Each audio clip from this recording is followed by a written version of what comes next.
Hello everyone. In this video, we will revise what we have learned in earlier standards about graphs. The purpose of graph is to show numerical facts in visual form for quick, easy and clear understanding, especially focusing on trend or comparison. So what we need is quick understanding, clear understanding. So less of ambiguity and easy. So that is what we want. And where we want to focus on trends or comparison. That is the main purpose of having graphs. We learned a few types of graphs. There were bar graph, double bar graph, circle graph or pie chart, and histogram. We'll just talk in brief about them.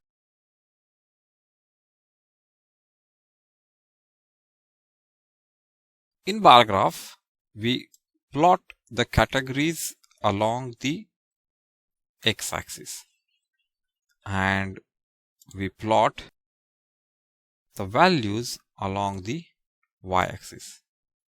This is not mandatory that all the categories have to be on x-axis and values on y-axis. It can be in reverse as well, but general standard is we plot categories along x-axis. X-axis, which is a horizontal axis. This is our x-axis. And the vertical axis is the y-axis. So here we have categories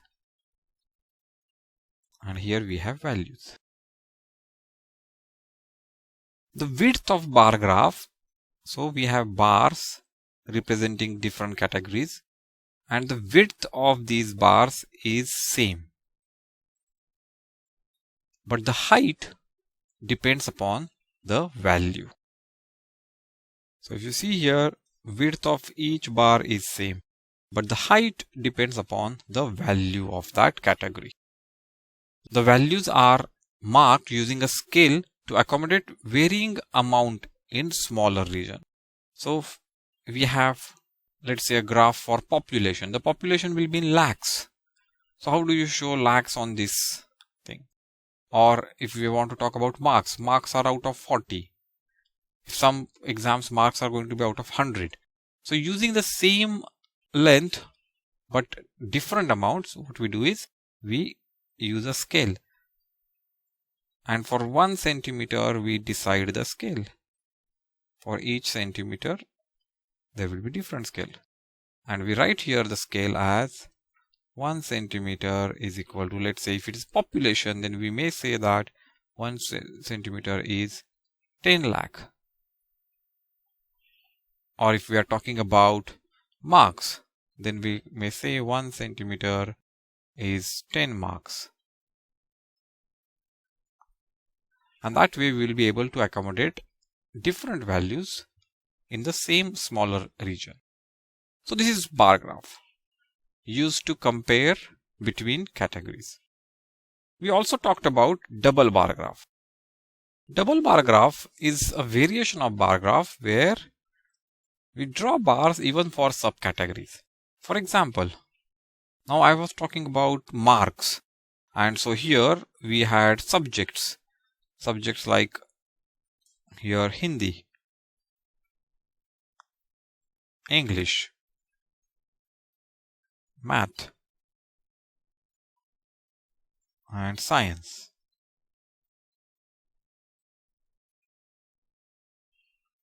Now we want to compare marks for different exams, the unit test 1 and unit test 2. So what we can do is we can have the second bar.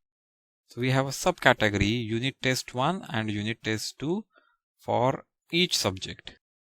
And so the bars which are shaded represent unit test 2, whereas the bars which are not shaded represent unit test 1.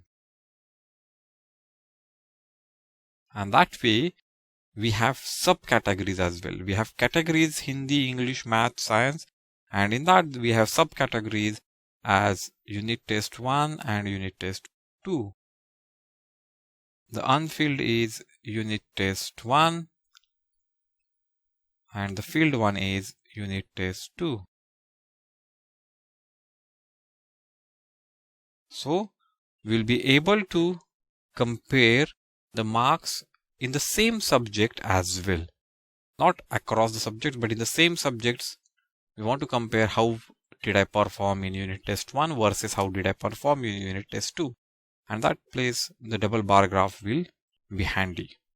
We learned about circle graph. Now, circle graph is used for relative comparison. The whole circle is divided amongst different categories. So every pie represents one category. Now this pie's value is a relative value. So if we add all of them, we get a whole or we get 100%. So these are useful where more than actual number, relative size is important for us. And generally the values are shown in percentage. So here, as we see, the relative value in percentage is shown in the pie chart. We also talked about histogram. Histogram was another variation of bar graph where data was shown in intervals.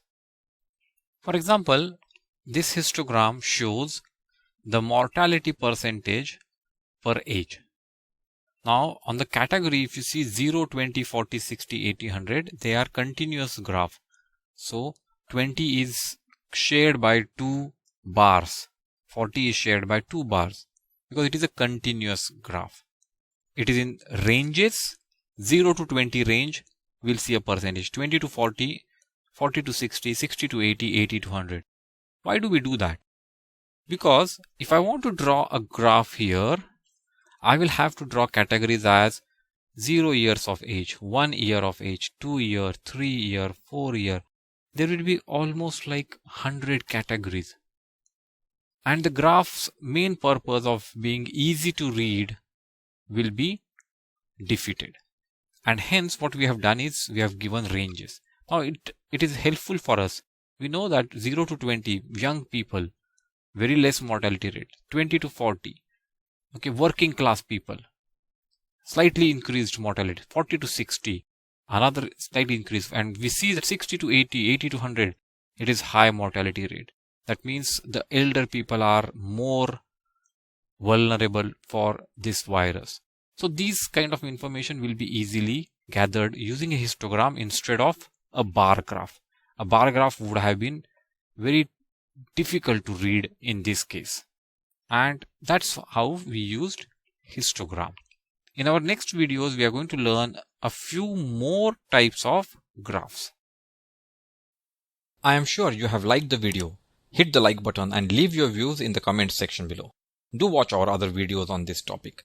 Subscribe our channel and click the bell icon to get notifications whenever we upload new videos. You may also download the QTube app at the link provided in the video description. Till we meet again, goodbye.